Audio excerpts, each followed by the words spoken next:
Vous pensez que c'est difficile d'obtenir une guérison de Dieu? L'auteur Andrew Wommack lui dit non, le corps est conçu pour guérir. Le vrai défi, la partie la plus difficile, c'est de faire fonctionner son imagination correctement. Tu as du mal à reprendre le contrôle de ta vie? Alors ce TED Christ est fait pour toi. Bienvenue dans cette production de Christy Life. Aujourd'hui, on attaque l'épisode 5, pas seulement de la théorie. Plongeons sans filtre dans le décryptage du livre La puissance de l'imagination d'Andrew Wommack.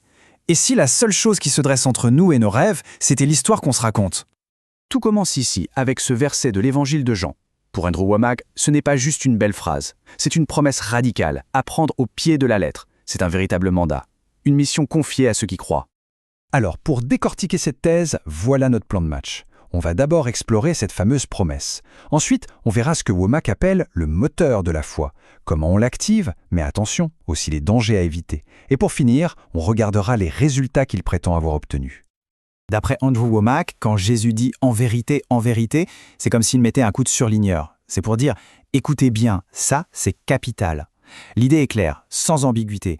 Les croyants sont appelés à faire les mêmes œuvres que lui. Et même, il insiste, de plus grandes. Et ça a poussé Wommack à se poser une question fondamentale. Comment on passe de la théorie à la pratique? De juste croire au miracle à les voir se produire. Il a cherché le mécanisme, le chaînon manquant. Et sa conclusion, ce n'est pas juste une question de volonté ou de foi abstraite. Non, c'est bien plus concret que ça. Et voilà le cœur de son argument. Pour lui, la clé, le véritable moteur qui fait avancer la foi pratique, c'est l'utilisation disciplinée de l'imagination. C'est ça, le pont entre le monde spirituel et le monde matériel. Sa théorie, c'est que ce qu'on voit à l'intérieur de nous-mêmes dicte nos actions à l'extérieur. L'imagination n'est pas passive, c'est pas juste un truc pour rêvasser. Non, c'est une faculté qu'on doit entraîner, renforcer, comme un muscle à la salle de sport. Ok, c'est bien beau tout ça, mais en pratique, comment ça marche?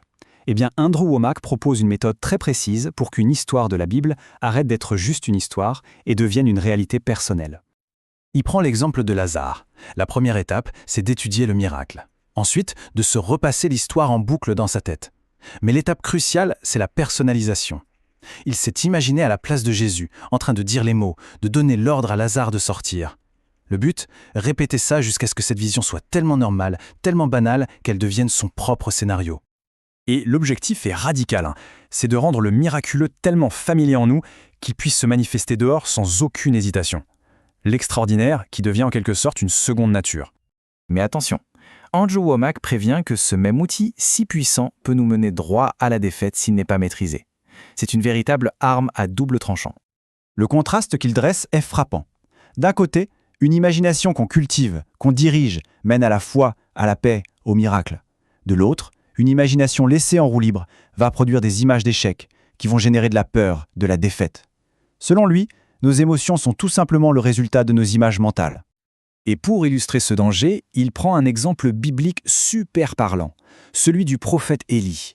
C'est l'histoire d'un homme qui passe d'une victoire spirituelle incroyable à un effondrement total, bouffé par la peur. Comment c'est possible?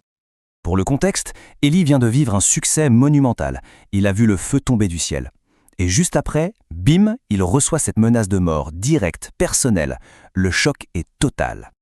Et là, c'est le point crucial pour Wommack. Élie n'a pas seulement entendu la menace, il a vu dans sa tête ce que Jézabel décrivait. C'est cette image interne, bien plus que la menace externe, qui a dicté sa réaction. Il a laissé l'imagination de son ennemi devenir sa propre réalité. Et le résultat est là, noir sur blanc. Voilà ce qui illustre parfaitement l'argument de Wommack. L'imagination incontrôlée d'Élie l'a fait basculer d'une position de puissance à un état de désespoir total. De héros, il est passé à fugitif en un instant. Bon, Andrew Wommack ne s'arrête pas à la théorie. Il avance plusieurs histoires personnelles comme des preuves que sa méthode marche. Pour lui, les miracles ne sont pas des accidents. Ils sont le résultat d'une préparation intentionnelle. Un de ses témoignages les plus forts, c'est celui de son propre fils. Il raconte qu'après avoir passé des mois à s'entraîner mentalement à ressusciter les morts, lui et sa femme apprennent le décès de leur fils. Et selon son récit, après 5 heures, à la morgue, son fils se serait redressé et se serait remis à parler, bien vivant. Il affirme que ce n'est pas un cas isolé. Il avance ce chiffre, plus de 40 personnes, qui auraient été ressuscitées via son ministère ou ses étudiants. Pour lui, c'est la preuve que ce principe n'est pas juste pour lui, mais qu'il peut être transmis et enseigné. Et au-delà de ces cas spectaculaires, Wommack donne plein d'autres exemples de guérison. cancer, maladie dite incurable, et même des trucs comme une repousse de cheveux ultra rapide. Et il attribue tout ça à la même cause, des gens qui ont appliqué délibérément ce principe de l'imagination. Donc ce qu'il faut retenir, de son point de vue, c'est que la vraie bataille, elle est à l'intérieur. Le combat principal, c'est de maîtriser ses propres images mentales. C'est là, dans l'esprit, que la victoire se gagne en premier. Le travail de Womack nous laisse avec cette question centrale. L'imagination, ce n'est pas juste un outil pour s'évader. Et si c'était vraiment le lien crucial entre ce qu'on croit dans notre cœur et ce qu'on expérimente dans notre vie? Et son appel à l'action finale, c'est un vrai défi. Il nous dit « Ne soyez pas le spectateur de votre destin. Prenez les rênes, écrivez votre propre histoire et agissez sans attendre. » Voulez-vous savoir comment aligner ce que vous croyez dans votre tête avec ce que vous voyez dans votre vie? Pour ceux qui veulent vraiment creuser le sujet, le livre d'Andrew Womack, La puissance de l'imagination, est la clé. C'est là qu'il explique en détail comment notre imagination est le pont entre la promesse spirituelle et la manifestation physique. Dans notre prochaine analyse, on explorera un autre concept de son œuvre, votre utérus spirituel. Ma prière pour toi, c'est que le Seigneur t'aide à exploiter le plein potentiel de ton imagination afin de vivre tes exaucements. Merci de nous avoir suivis, je t'invite à t'abonner, liker, commenter et partager pour soutenir le développement de la jeunesse dans sa foi. Active la cloche de notification pour recevoir toutes nos nouvelles vidéos et ne rien manquer.